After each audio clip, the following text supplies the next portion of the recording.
Stop inviting me. Stop trying to be social with me. Yeah, everyone shut the fuck up. It's the morning. Jesus. I'm trying to have my coffee. Oh yeah, we're recording. Are we? Hello everyone, and welcome to Lyle's ASMR chat. If you pledge on my Patreon, I'll send you an audio nude. This is me throbbing.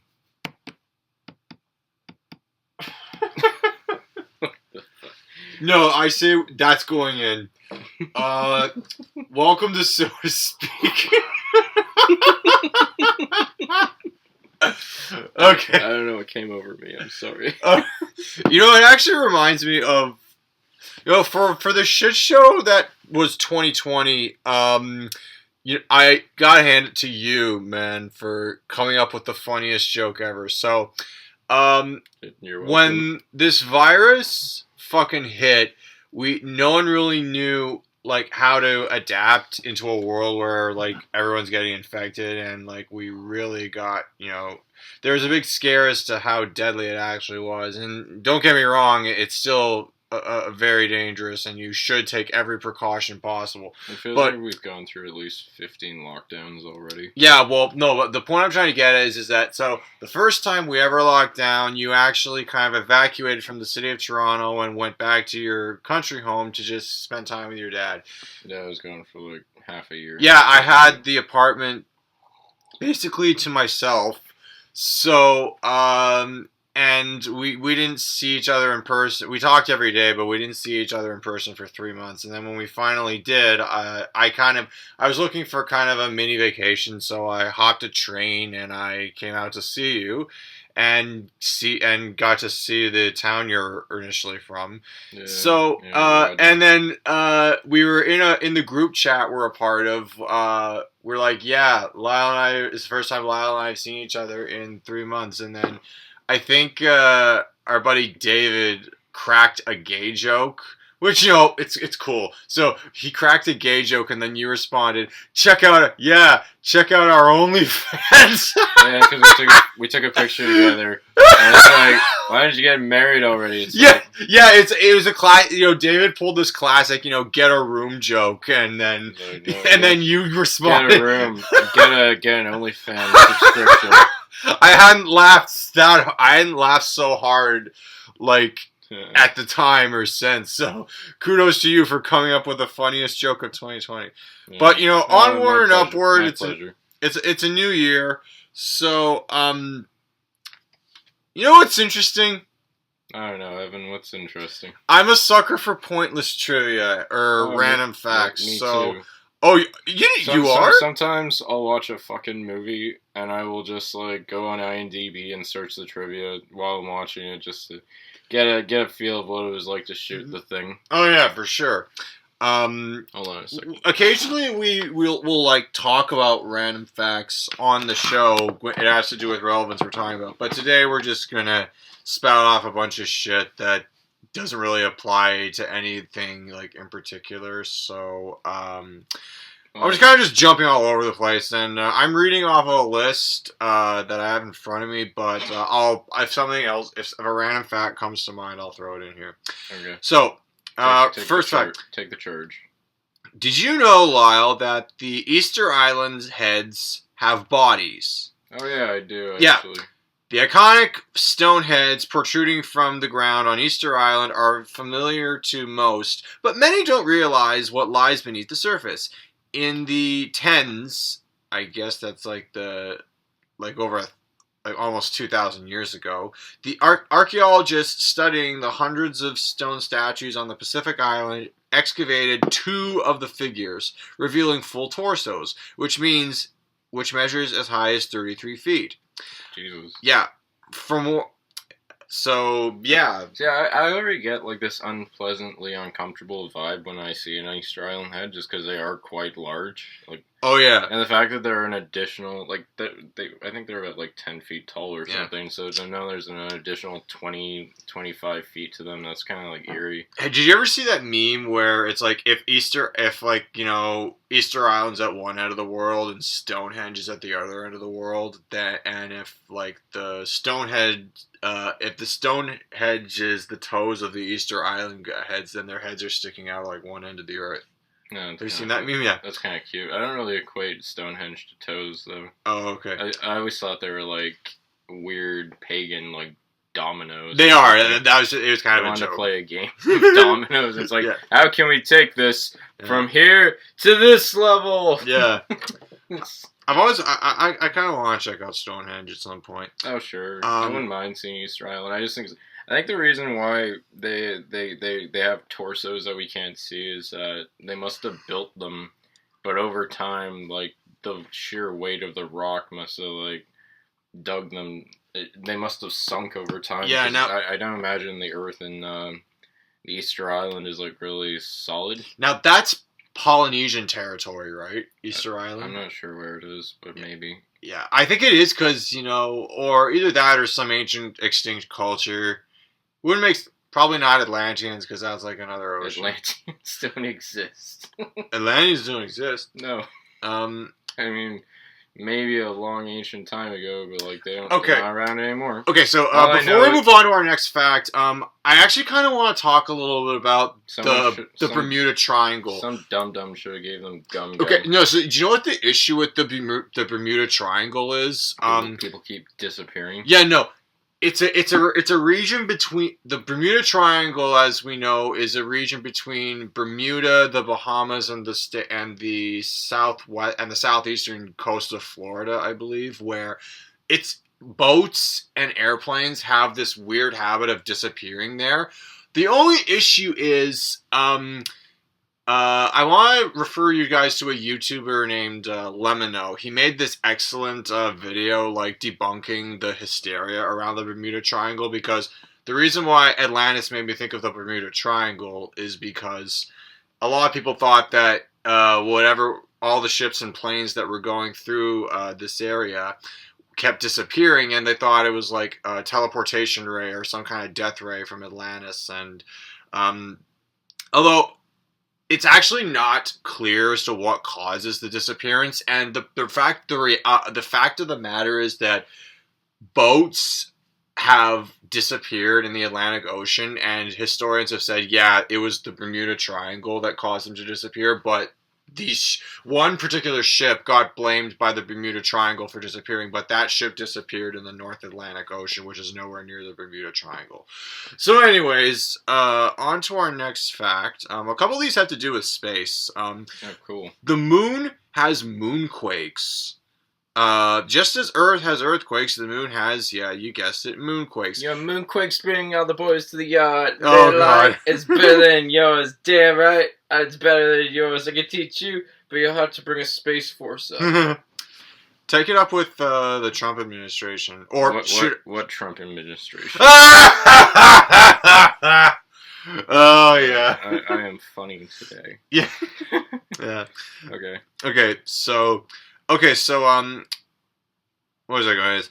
You're talking about moons. Yeah, so, less common and less intense than the shakes that happen on Earth, moonquakes are believed by the U.S. Geological Survey scientists to occur due to tidal stresses connected to the distance between the Earth and the Moon. This next one has to do with the human body. Goosebumps are meant to ward off predators. Why do human beings get goosebumps? Why do we get goosebumps? In this psychological reaction, small muscles detached to individual body hairs contract, which leads to hair to stand on end. We inherited this ability from our ancestors in part as a way for our then coat of body hair to capture air beneath it, and in that way retain heat. But as George A. Bubenik, I don't know if I'm saying his name correctly, George A. Bubenik, whatever. That's a funny name. Yeah. Bubenik. He was a psychologist and professor of zoology at the University of Guelph in Ontario, Canada. No, not too far from where we are. He explained to the Scientific American, it also caused our ancestors to appear bigger than they were, helping us ward off predators when they were frightened or on the defense. With modern humans having less body hair, goosebumps no longer cause us to look that much more intimidating for pieces of... Yeah. So, essentially, Homo sapiens... the primitive humans had way more hair than we initially did. Neanderthals had more hair. Okay. Neanderthals had more hair, so that every time Neanderthals got intimidated by a predator, it would kind of be like almost like, I guess, a porcupine, where like the hair kind of stands up. Man, like that's lame. Armadillos can curl into balls. Peacocks can flare their feathers to make them look bigger than they are. Nah. But like human beings, our hair just stands up on ends. Well, we have something in common with like Spider-Man. Yeah. Infinity War. Yeah, we all spiders have this. Actually, have you ever been around a cat that is like physically agitated? Because here's how have you ever seen a cat get physically agitated? I'm not a cat person. Yeah, well, I've been around cats my whole life. I know you have. Yeah, no, I've been around cats my whole life. So if a cat, you know how like when cats, if they see something they don't like or something that spooks them, like their backs will arch up, the fur on their tail will become extremely puffy. It's their state of defense. So cats kind of have a similar thing going on. So in our pizza episode, we talked about whether or not pineapple goes on pizza. Once again, I don't fucking care. Throw pineapple on pizza if you want to. Grow up. Do your thing. I'm so sick of people ending friendships over this. Oh yeah, I think I like pineapple. Yeah, but I don't mind it. Like, I've had pineapple on pizza before. So what about pineapple? Okay. Pineapple works as a natural meat tenderizer. The fruit is packed with the enzyme bromelain. Am I saying that right? Bromelain? Bromelain. So, pineapple is packed with an enzyme called bromelain, which breaks down protein chains, making it an ideal marinade for meats when you don't have a lot of time. But for the same reason, pineapple does not work for jams or jellies, since the enzyme breaks down gelatin as well. The bromelain is so strong that pineapple processors have to wear protective gloves, otherwise over time the enzyme eats away at their skin or on their face and hands, leaving dry skin and small sores. If you need to pick... So, basically... That makes sense, because like, if you ever go to like a buffet restaurant, yeah, it's highly like recommended that you eat pineapple first, because it builds up your stomach acids. Oh yeah, for sure. It has so many enzymes. Also, it helps digestion. I've also worked in the produce section of a grocery store for a while, and there is such a thing that I've actually come to learn through painful experience called pineapple rash. Because, you know, we cut pineapples quite regularly. And, yeah, no, it really does. It really can't. If you get a lot of it, like, pineapple is especially very slimy, or it feels that way. And if that slime gets on your skin over a long period of time, it can leave you with a rash. And it's not comfortable at all. I didn't know this. Oh yeah, no. Now you've heard of pineapple rash. Maybe that's why people don't like pineapples. Like, they can eat you alive. Pineapples are also like particularly sweet. Like, if you're like sensitive to sweetness, then it also is kind of the only thing I don't like about pineapple is just the way you have to carve it. Yeah. Like, you have to cut the top off, and you have to carve everything out. Cut and slice it. It's like it's almost like it's like a difficult melon or something. Yeah. So, speaking of the human body, human beings are the only animals that blush. We are also believed to be the only animal that feels embarrassment, a complicated emotion requiring understanding others' opinions and other factors. Charles Darwin called blushing the most peculiar and most human of all expressions, while Mark Twain said, man is the only animal that blushes or needs to. That makes sense, because it's almost like a social construct. Oh, yeah.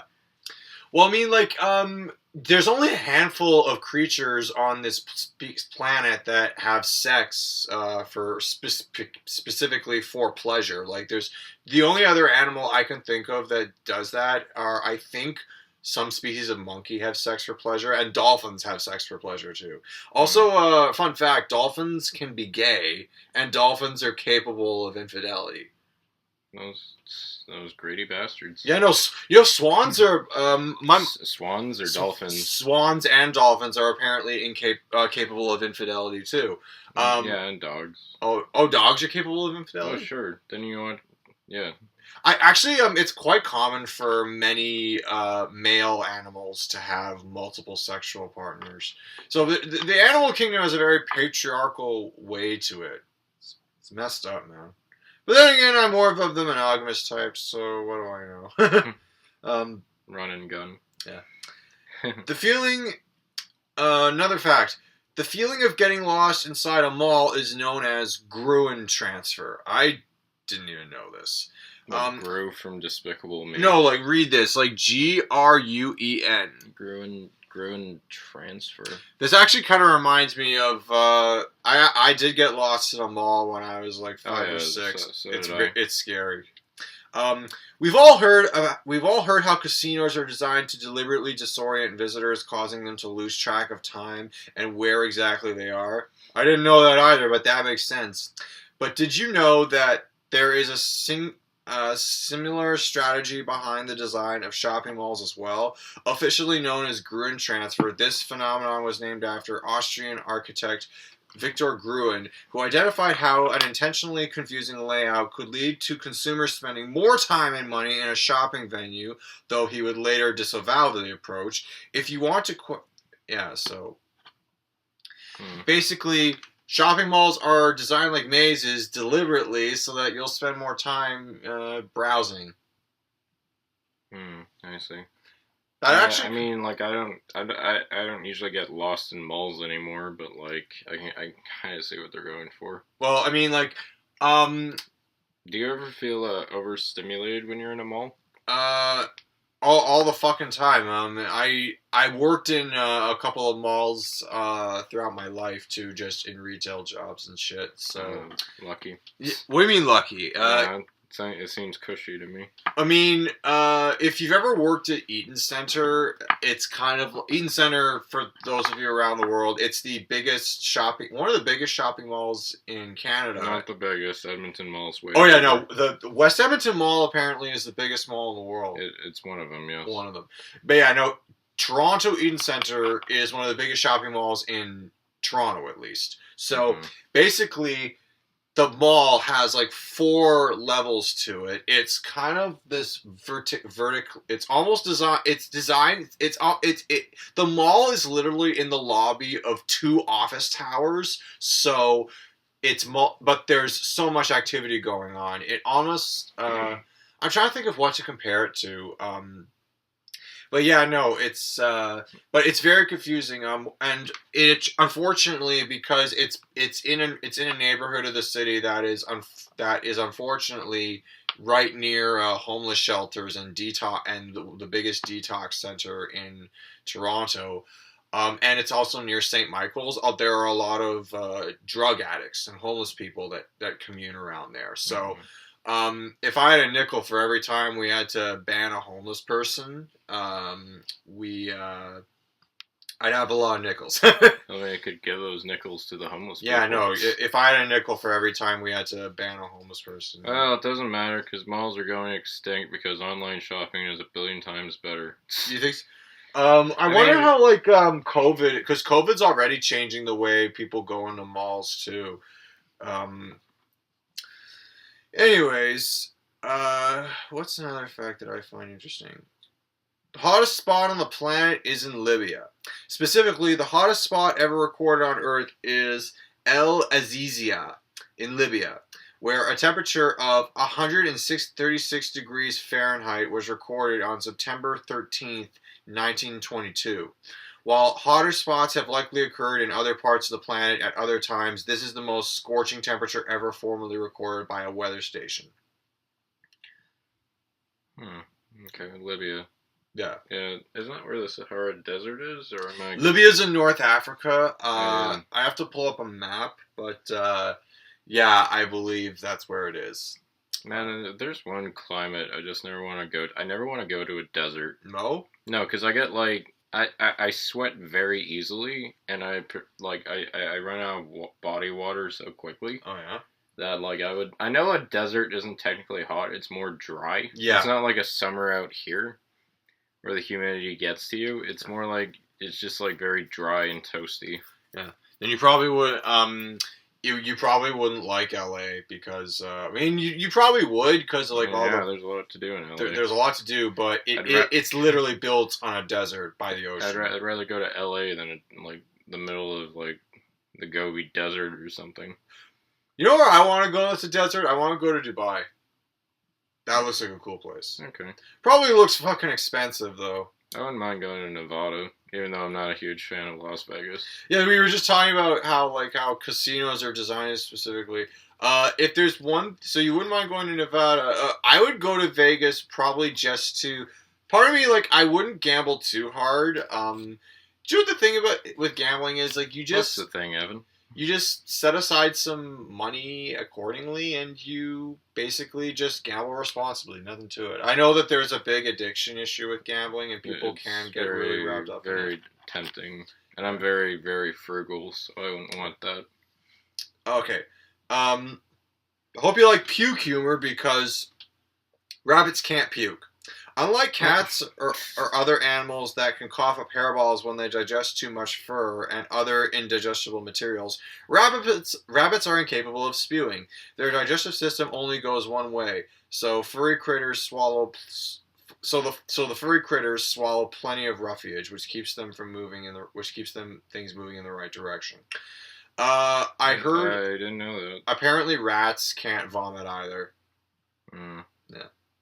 Lovely. Okay. Oh, so you like M&Ms, right? Yeah, they're pretty good. Do you know what the M's in M&M's stand for? I feel like I know. Pop quiz. I'm not exactly sure. It was named after the two businessmen who created the candy. Forrest Mars and Bruce Murray. So Mars and Murray, M&M's. Was the Mars guy responsible for the Mars bar? I'll have to look that up. What's his name? Forrest Mars. Forrest was spelled with two R's, like Forrest Gump. Forrest on Mars. That's actually a really cool name. Forrest Mars. I will not lie, Morse. That is a strong name. Yeah.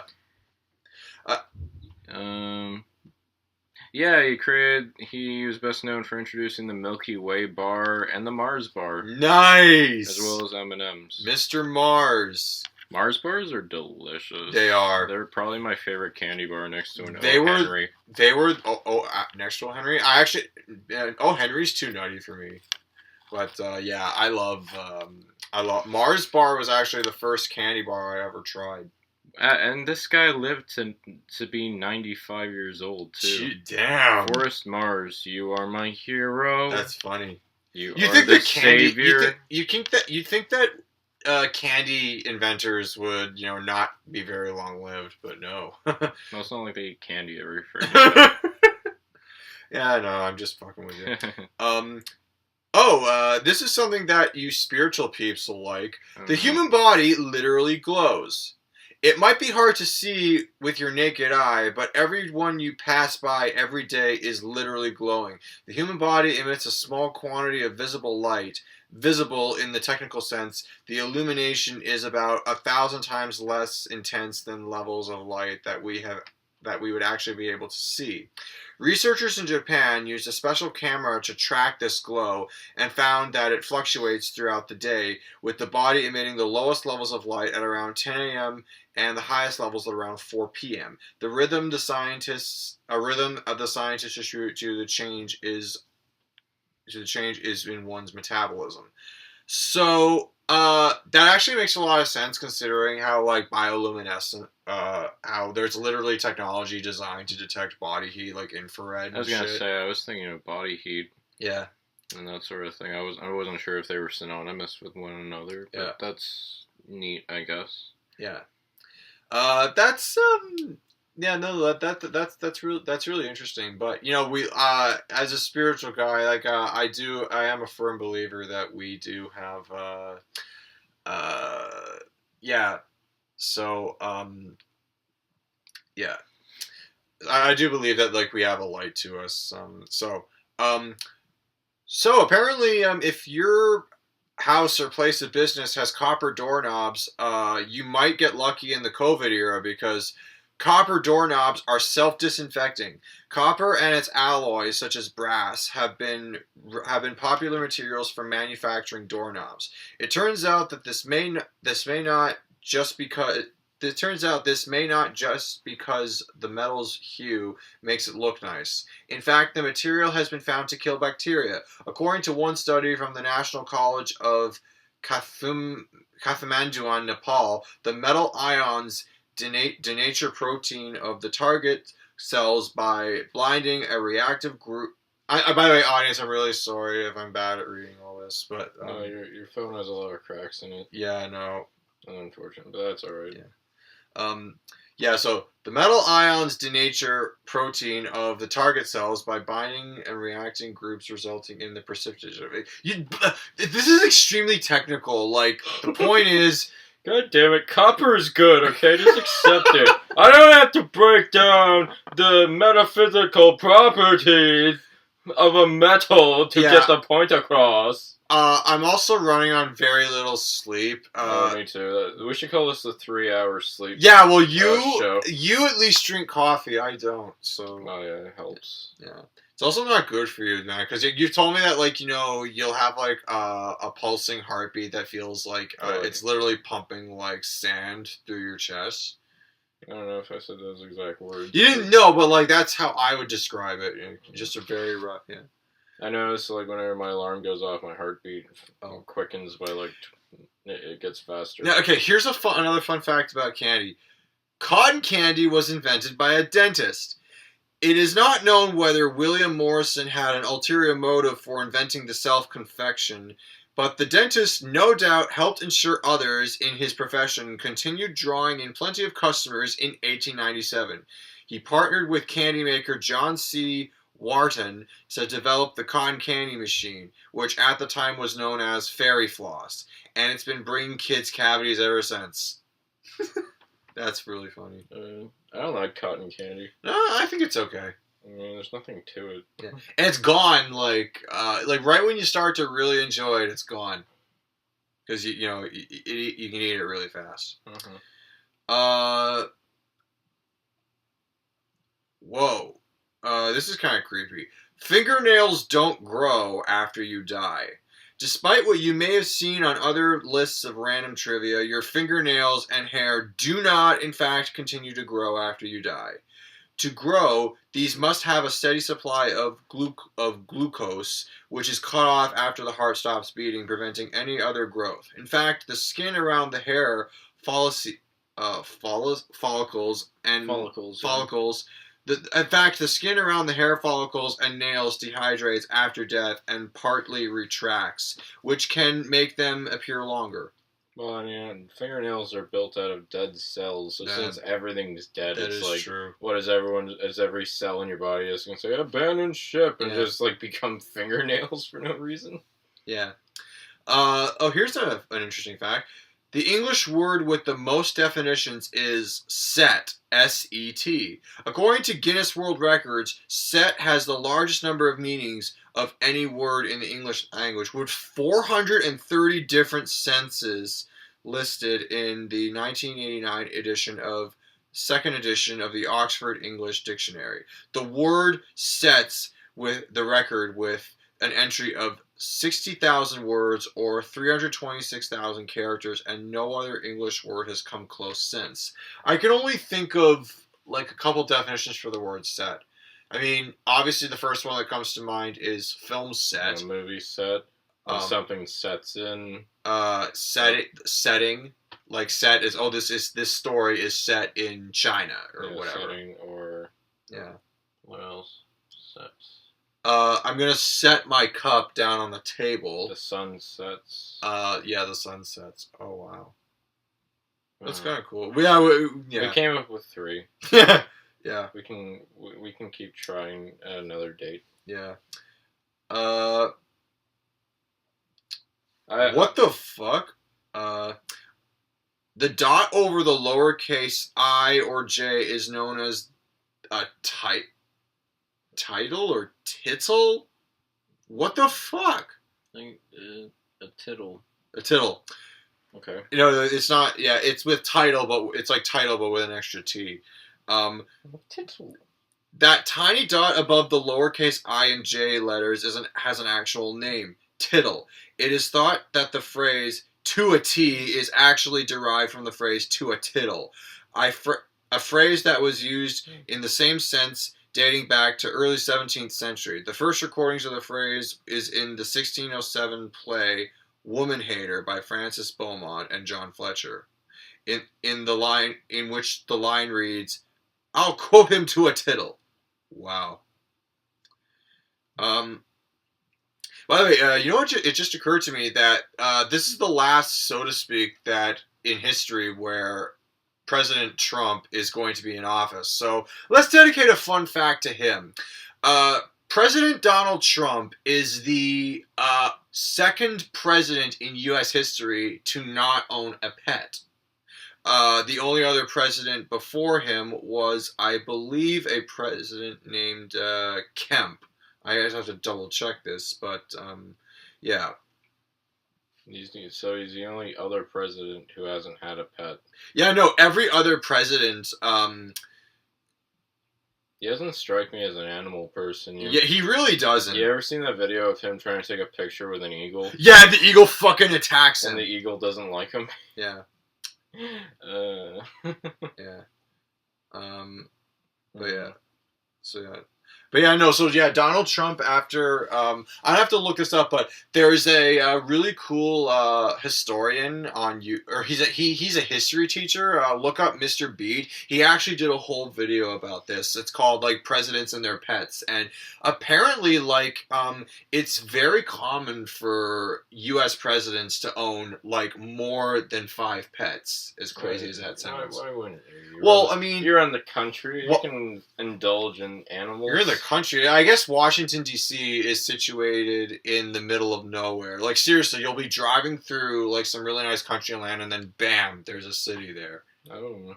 Well, you remember when we drove to Washington, where, like, you're driving through, like, nonstop country, and then, bam, it's just there. There's no, like, suburb. The capital is just kind of there. Like, you're driving, and then, whoop, you're in a major city. Mm-hmm. But yeah, I know Trump is the second U.S. president in history to not own a pet.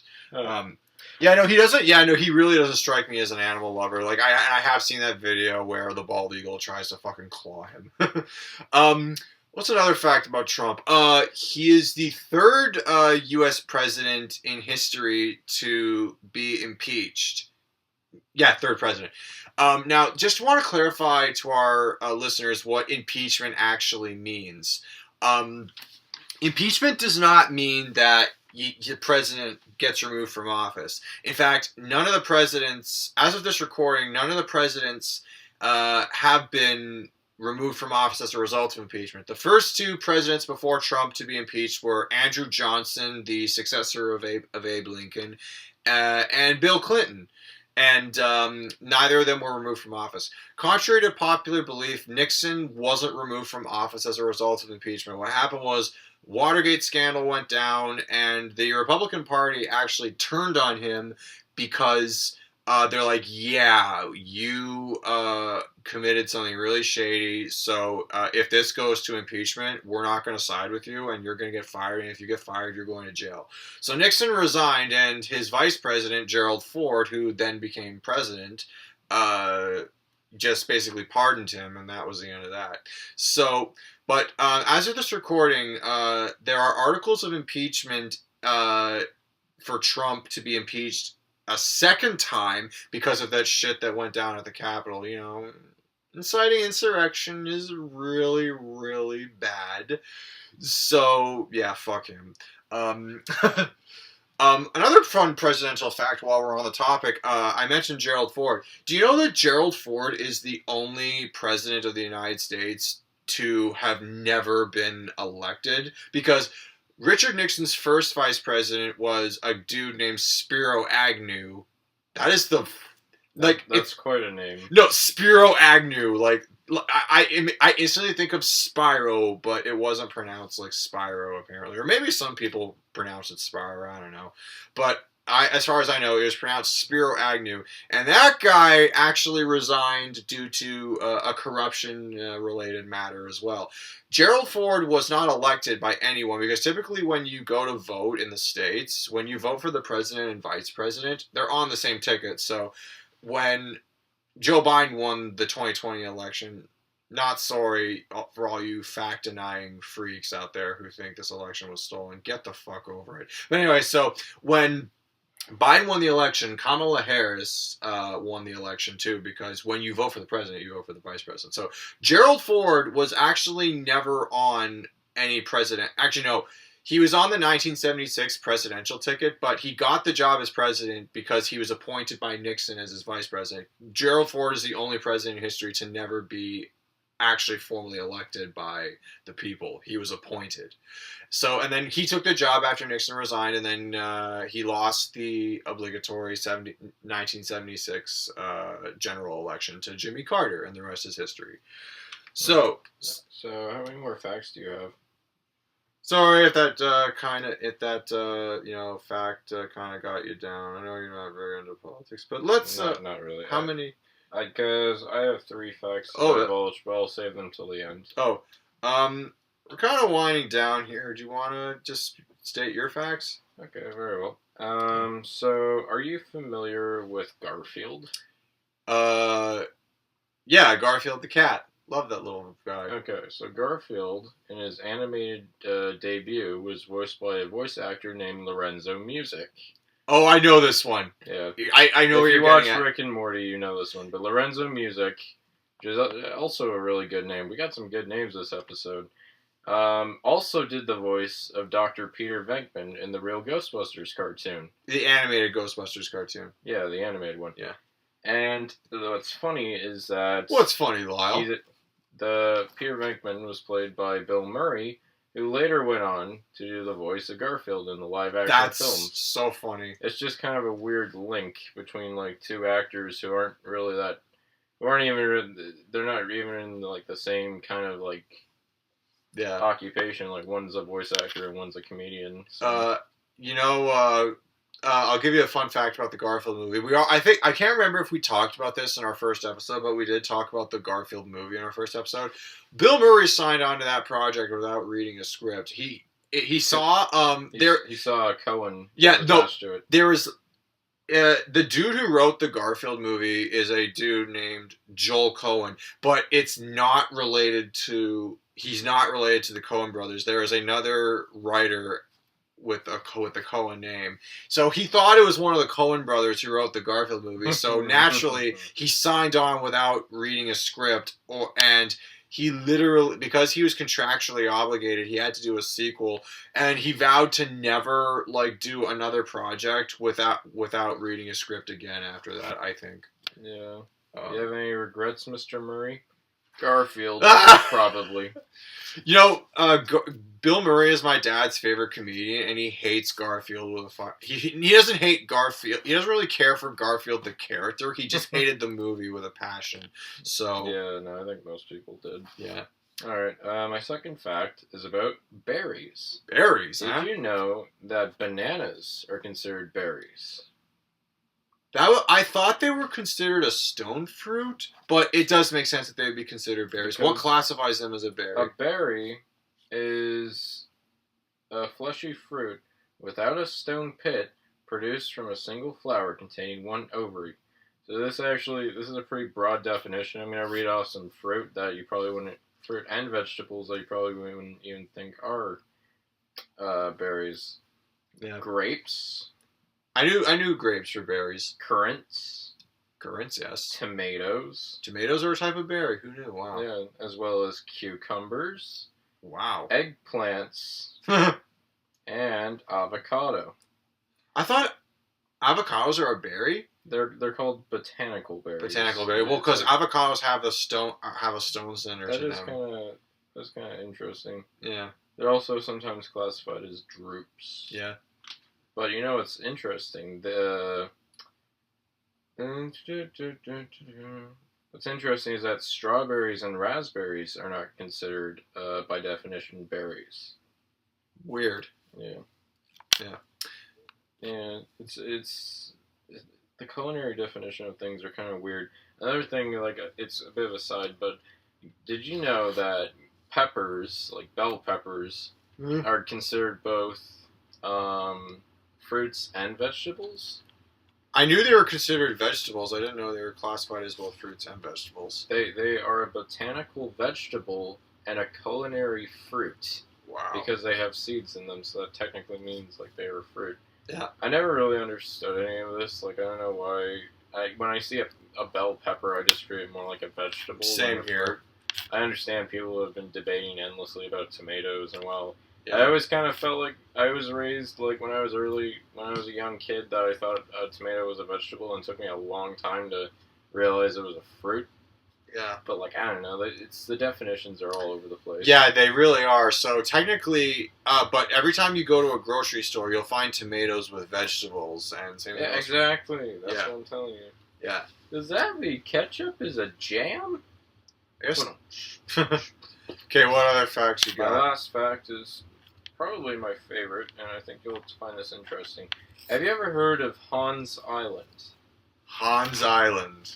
Hans Island. I have not. No. Hans Island is a Greenlandic island that is about 1,290 meters long.